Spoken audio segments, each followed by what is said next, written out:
welcome to That Business Show 2.0. I'm your host, Jamie Maloney, where business becomes show business. Be sure to connect with us all across social media, facebook.com/That Business Show, where we stream new episodes each weekday morning at 9 and 9:30 a.m. Eastern Standard Time, in addition to on thatbusinessnetwork.com. Also connect with us on Twitter at ThatBizShow. Today, my guest is Gary Sirak. He is a financial advisor and author of the book, If Your Money Talked, and a returning guest to the program. You may remember him on a prior program where he had talked about the book, The American Dream Revisited. So, Gary, welcome to the program today. Thanks, Jamie. Pleasure to be here. So you are, first and foremost, a financial advisor, 60 years in business with Sirak Financial Services. First off, just tell me how a financial services firm is around for 60 years. That's a pretty good question. My father started it in 1957 and really was a life insurance agent and just trying to figure out how to pay the bills and put food, clothing, and shelter on the table.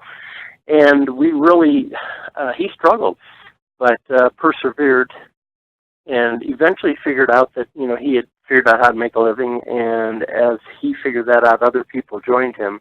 And literally 60 years later, we're still in existence. We're third generation. I've been there 35 plus, and it's kind of remarkable. It's a very crowded space, I can tell, because I seem like every time I go to a networking event, a financial advisor comes up to me, and it's so, you've got 60 years in business, so I have no doubt that you've built up a long-lasting relationships. But, just for people that are entering the space, how do they even compete in today's market? Well, it really is different than when I started, because quite frankly, I started, none of the social media stuff existed, obviously. We didn't have cell phones, we didn't have any of that stuff. And it was really just knocking on doors and calling people. Today, unfortunately, all that other stuff is out there, and it's a big distraction. But I really believe that if you still call on people and knock on doors, you're going to be okay. You have to just knock on a lot more of them than I had to knock on, although I knocked on plenty, right. Thousands actually. And so I don't think it's changed all that much. I think the space is crowded, but I think the talent isn't so hot. So that's my spin. Yeah, I know. I've no doubt 60 years in business, and a lot of people jump in and out of sales businesses, including financial services. So you definitely have a couple legs up on the typical person that enters that business. What about the products that have evolved over the last 60 years? 60 years ago, what was it, in terms of retirement planning? Just so different. And people were not, people depended on their company to retire them. And that's the long and the short of it. They weren't dependent on themselves. They worked for a company. The company had a pension plan. And when they retired, there was money. And that's just, not the case. So what happens now is people are relying on themselves, and quite frankly, they're not very good at that. And it's changed dramatically. So in the old days, retirement was taken care of. Today it's not. And in many ways, it's still not, because people aren't really paying attention. They're not putting the money where they need to. It's a real mess. So the discussion, the discussion in years past was you were really competing against their employer. That you probably got the pushback that I have a pension and we got Social Security. Why do we need additional financial products to put off for retirement? But today it's a much different discussion, no doubt. Oh, absolutely, Jamie. In fact, you hit it on the head. So what I would try and do is say, listen, wouldn't it be great to supplement your pension with other money so you could have even a better life? And some people bought into that, and fortunately, and that's why I'm still in business. But realistically, it's a problem. And today it's even bigger because there's so many distractions to spend our money on. We buy new cars, we buy new houses, we take incredible trips. We eat, out all the time, and we hit Starbucks, 7 times a week. There's so many ways to spend money. And not to mention that we're a debt-ridden society. We're constantly going after all the different credit options that are out there. The debit cards and the credit cards have made spending so much easier. I listen to financial, gurus talk a lot of times, and they're like, if you actually had to lay out the cash what you were buying, you spend a lot less. And that's actually a tip a lot of people give. Get rid of the credit cards and carry cash. You'll spend a lot less. It's the one in my book. If your money talks, the reason I wrote that book is because I was so frustrated with people coming to see me who were so pathetic with what they were doing with their money, and they were. It was just very frustrating. So I took a bunch of clients, a number of them, and I changed their names, their everything, their sex, their job, and I wrote about them. And I did that because, number one, I didn't want them to sue me, and number two, it was, privacy is good. But I told their stories. And even though I changed all that stuff, the story's a story, and so many of them were so backward. And credit cards are one of the worst things in the world if you don't pay them off. I mean, they really are. They're dangerous. So now the book, If Your Money Talked, when did you write this book? And let's go through this book. You talk about some different stories that you share with your audience out there. First off, what inspired you to sit down and put this on paper? A very strange story. My wife and I were going away. We were going to take a weekend excursion to Vegas. And we decided just to get out of town for a few days. So we hopped one of those charter planes out of Cleveland, Ohio. I live in Canton. And we hopped a charter plane out of Cleveland and flew to Vegas. Well, while we're on the plane, I like to listen. So I like to hear what people say. And so I was listening to conversations around me. The plane was loud and excited. There was a ton of energy. In fact, at one point I turned to my wife, Linda, and I said, I don't think they need fuel to fly this plane. I think they just suck the energy out of the cabin. People were so amped up about how much money they were going to win and what they're going to do with the money they won and all the things they were going to, buy new houses, retire, pay off loans. It was incredible. Just really pretty wild. Anyway, we get there 3 days later, we load the exact same plane, sit in the exact same seats because that's how charters work. And it was like I had been to my second funeral and I was waiting for my third. It was, no winners, right? None. And all these people had these grand illusions they were going to do all these amazing things, and now they're talking about having to get a second job. And the one guy said, I wonder if my wife will divorce me. I lost so much money. It was just sad story after sad story. And as I was in a plane, by the way, we won a few bucks. My wife saw a slot machine. She watched some lady pump about $300 or $400 into. She walked over, put about $15 in, and hit for $400. We had a good time. We were rare.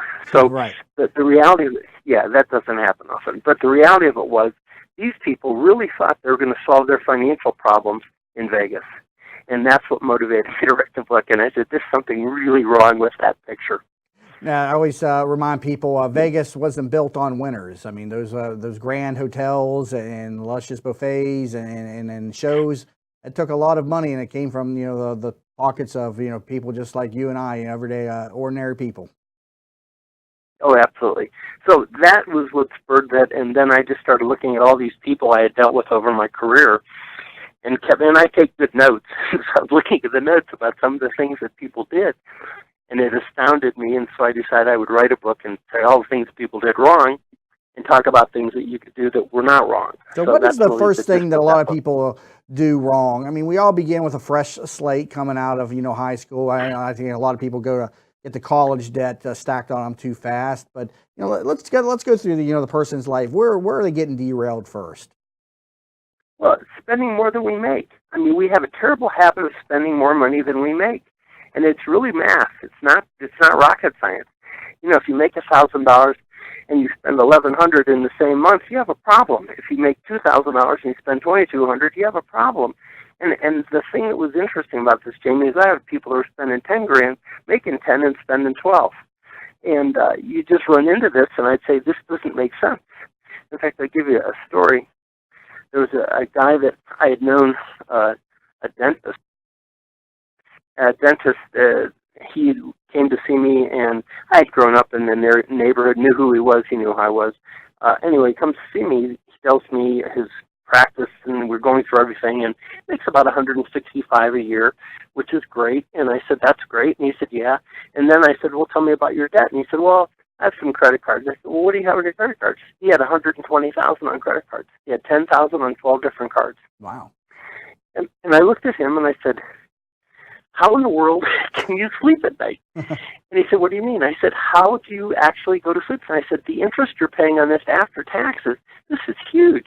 I said, you make $165, you're dropping $30,000 a year just to pay your credit card debt. He said, yeah, what's your point? I said, my point is, this isn't a good plan. So anyhow, we talked about it.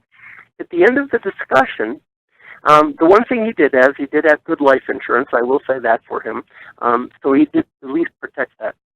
And then at the end of the discussion, I said to him, so listen, you want to get back together and see if we can't work in this credit card? He said, yeah. He said, that'd be a good idea. He said, do you have any concepts of what I can do? I said, well, yeah, we really need to stop credit. You got to stop using these things, and let's really put a program together. He said, okay. He said, by the way, we're taking a trip to Florida. We're going to Disney World. I said, that's great. What are you using for money? He said, I got another card. Oh, wow. Why do the credit cards keep giving people the credit? I mean, they obviously know eventually a lot of these people are going to fail. Do they just make so much on the people that don't fail that it's okay? I guess that's all. I guess they look at him and say he's a high earner, and he is, but he's got credit out the kazoo, and I don't know. It's a strange thing, but they sure gave him another $10,000 because last time I saw him, he had $130,000 on credit card. Wow. And just defies imagination. Yeah. So I take it he never worked it off just yet. You're still working with him? Oh no, not even close. No, he wasn't lost causes then, huh? Total lost cause. Yeah, and a nice guy, just clueless about what was going to happen. And I asked him eventually. I said, "So what's your ultimate plan?" He said, "Well, when I die, the insurance policies will pay it all off. That'll take care of it." Wow, interesting. That is a really right? bizarre. Oh yeah, I'd never seen that one or heard that one before. I said, that is really bizarre. But well, that's what he said. We'll have you share a couple more stories when we come back from the break. Currently talking to Gary Sirak, a financial advisor and author of the book, If Your Money Talked, which you can pick up at GarySirak.com. That's GarySirak, GarySirak.com. You're listening to That Business Show 2.0 with your host, Jamie Maloney, where business becomes show business.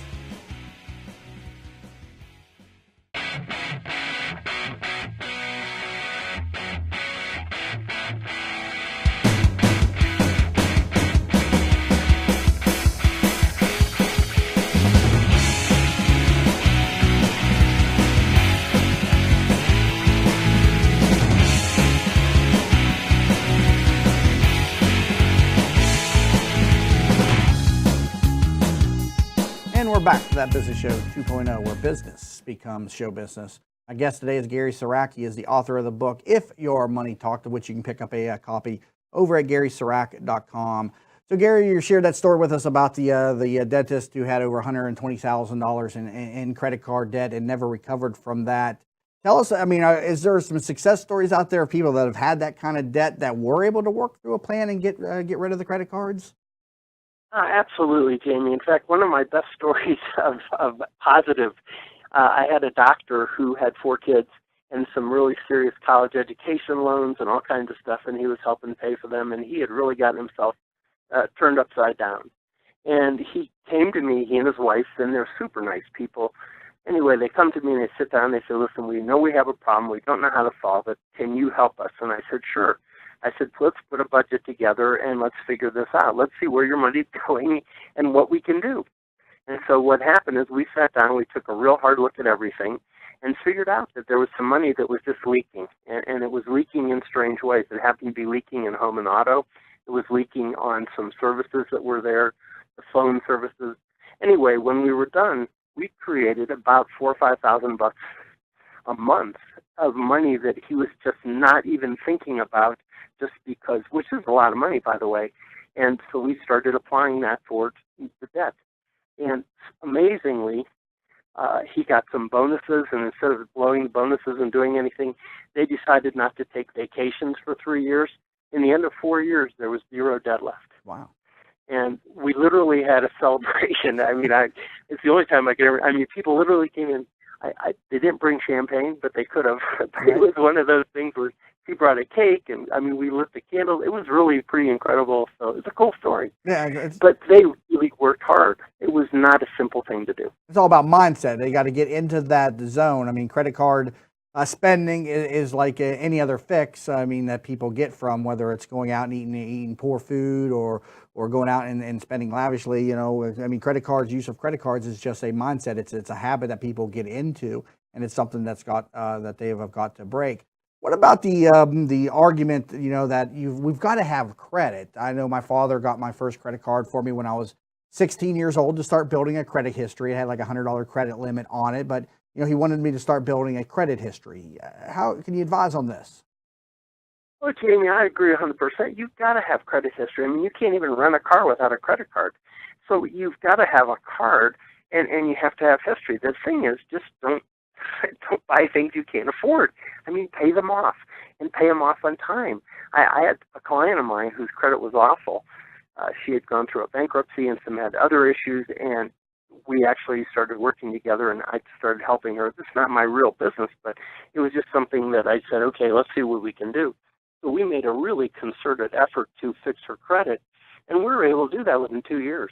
And she was able to actually refinance her house, which is amazing considering how bad her credit was. But she started just making her payments on time and not spending anything new on the credit card necessarily, but making payments. And when she did spend, she paid it off immediately. So it just had a huge impact. You've got to have credit cards. You can't function in this world today without them, I don't think. Now, is credit repair a service that you offer? I know that's a whole industry out there, and in financial services, that's going to come into play. I mean, do you find yourself doing credit repair for people? Oh, God, absolutely not, Jamie. That is so not what I want to do. But every once in a while, you're thrown into that because you have to. You're working with people, and it's the real world. But no, that's not something we offer in the company at all. It's just something that I decided to help this woman. You see so much fraud and dangerous people in that industry. So whenever we're kind of on that subject, I always just want to caution people to when they're working with credit repair specialists to be cautious, because there's a lot of nefarious activity going on in that industry right now. So, but nonetheless, credit is so core to our financial success. So let's talk about what a proper retirement, a proper financial plan would look like for somebody who is not in debt. You got your life insurance, you got your retirement plan. Talk to me about somebody who comes in and they don't have debt and how they should look, for retirement. Well, one of the first things is retirement's an interesting subject. Actually, it's going to be a subject of my next book, and I'm starting to work on that kind of as we speak. So the retirement mentality is really fascinating because a lot of people don't really want to retire. They just don't want to do the job they're doing right now, at least aspects of it. So they're very frustrated with what they're doing, but they don't really know what they want to do next. And so I always try and recommend if you can kind of hang in there and do something, that would be good. The money's nice, but that's not the biggest issue. It's more the mental side. But nonetheless, when they come to me and they're really full-blown, we're going to quit, we're done, and I had a doctor just do that recently who really came in pretty good shape. And we sat down and we talked about it, and I said, Bill, what do you need to live on? And he looked at me and said, what do you mean? I said, that's a pretty simple question, Bill. What does it take a month for you to survive? Mm-hmm. And he said, I don't really know. And I said, well, that would be a great place for us to start. Let's figure out what you really spend in a month and what you're spending it on.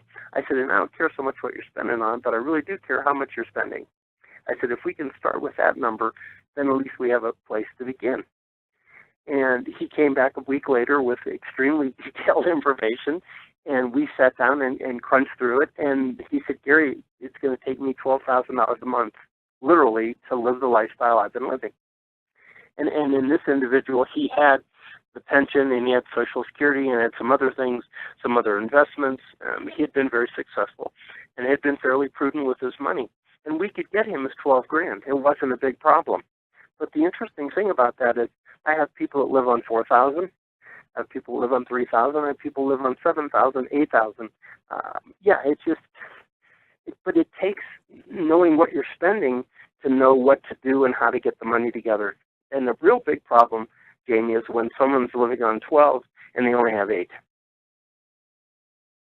And what about life insurance as a product to get into? I know I've been coached on that over the last several years and how it builds up cash value. For people that are younger, the millennials out there, talk to us about how life insurance can be used as a retirement product.